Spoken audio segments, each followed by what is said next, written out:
Well, if you can't trust the fake news media, and we've got so many unanswered questions about the reasons for the war, how long it's going to go, I mean, who can we turn to for clarity?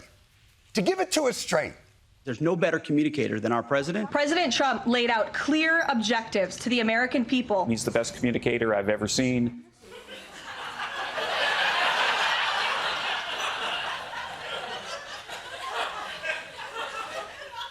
Of course. Why am I allowing myself to get all confused and flustered? Why don't we just go to the source? All this time we've been relying on independent sources or outside observations and analysis, when the truth and the clarity have been staring us in the face all along.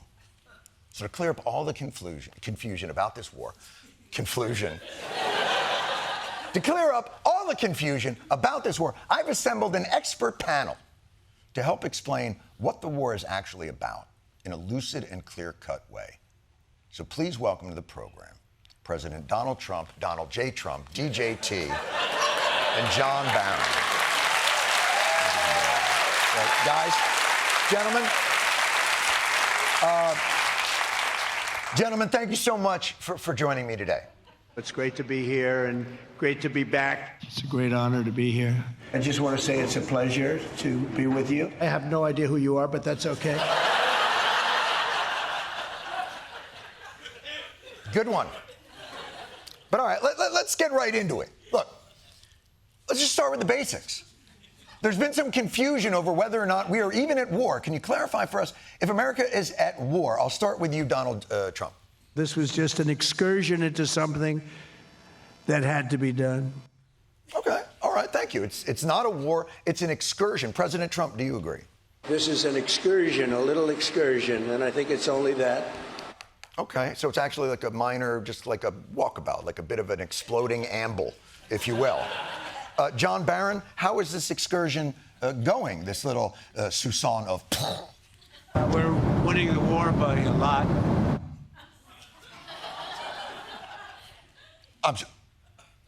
So it's a war, because earlier we heard President Trump and Donald Trump say it's an excursion. It's both. It's an excursion that will keep us out of a war. Okay. All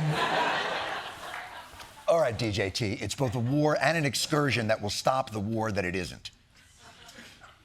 Excursion in the streets, war in the sheets. Is that what I'm hearing? It sounds good to me. I bet it does, sir. But thank you so much for not clearing that up. Do you have any sense of how long this is going to go?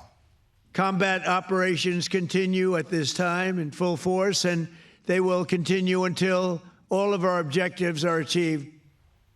Understood. So obviously we have to bear down and achieve all these objectives before we could ever just stand up and say, it's over, we won. We won. We won the bet. In the first hour, it was over. That was 2 weeks ago. So the objectives, if we won and our objectives are met, and that was 2 weeks ago, why are we still at war? We've already won in many ways, but we haven't won enough. Motherfucker! So we're there till we win. We've won. We haven't won enough. I'm sorry, we've got Don from Palm Beach on the line. Sir, you said the war will end when we achieve our objectives, and they're very clear, and that we've won, but not won enough. Sir, if you can, how will we know then when we've won enough? When I feel it in my bones.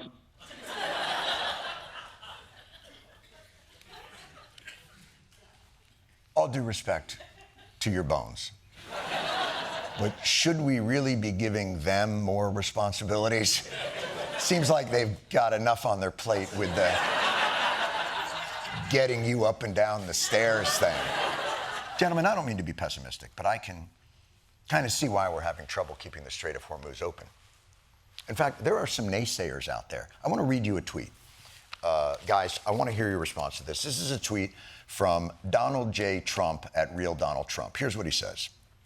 Hopefully, China, France, Japan, South Korea, the UK, and others will send ships to the area so that the Hormuz Strait will no longer be a threat.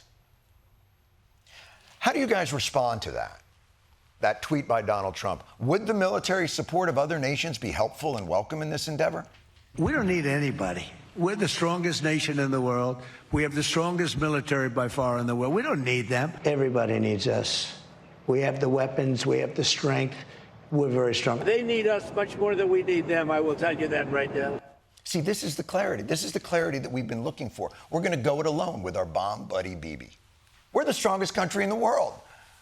All right, let's move on to another topic. I'm sorry, Donald, you had something you wanted to say? They should be not only thanking us, they should be helping us.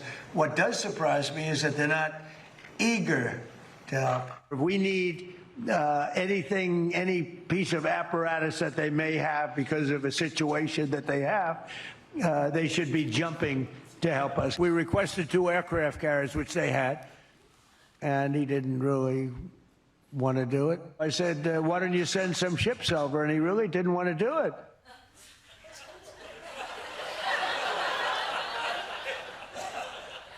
So to sum up, if I can, we don't need your help. We don't want your help.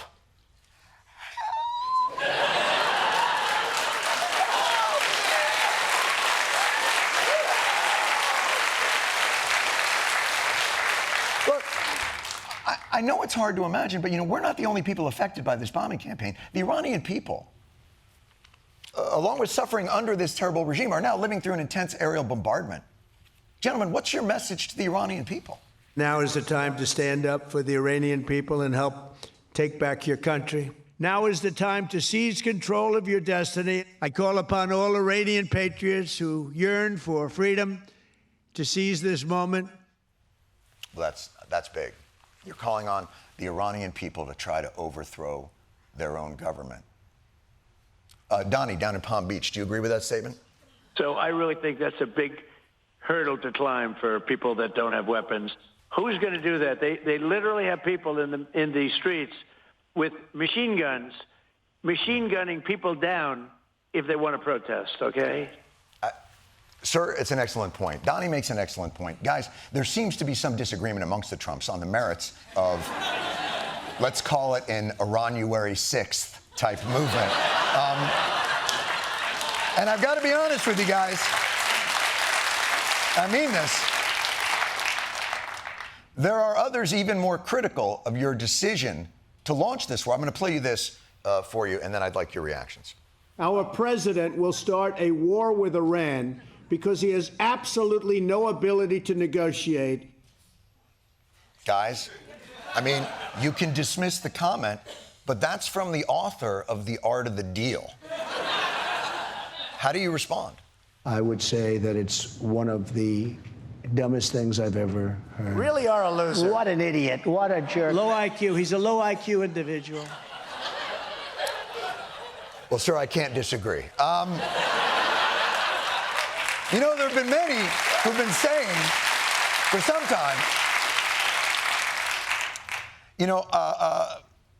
I'm wondering, we may have disagreements about how long this is going to last or what the ultimate objectives are, but I think we all agree that sending American men and women into harm's way is the gravest decision any American president can make. I think the American people wish Godspeed to our soldiers, wisdom to our leaders, and a just peace that accommodates and recognizes the humanity of all those. I'm sorry, am I boring you? Oh, President Donald Trump, am I boring? Donald Trump, can you believe this guy? For sake! Does anyone on the panel want to jump in and... Oh, my God! You're all... Wake up! All of you! Son of a bitch! You know what? I didn't want to have to do this, but... How's the ballroom renovation going? We needed it for 150 years. The country's one of the white. I think I'll save money on the doors because it can't get more beautiful than that. Thank you for clarifying all of our questions on this fresh war.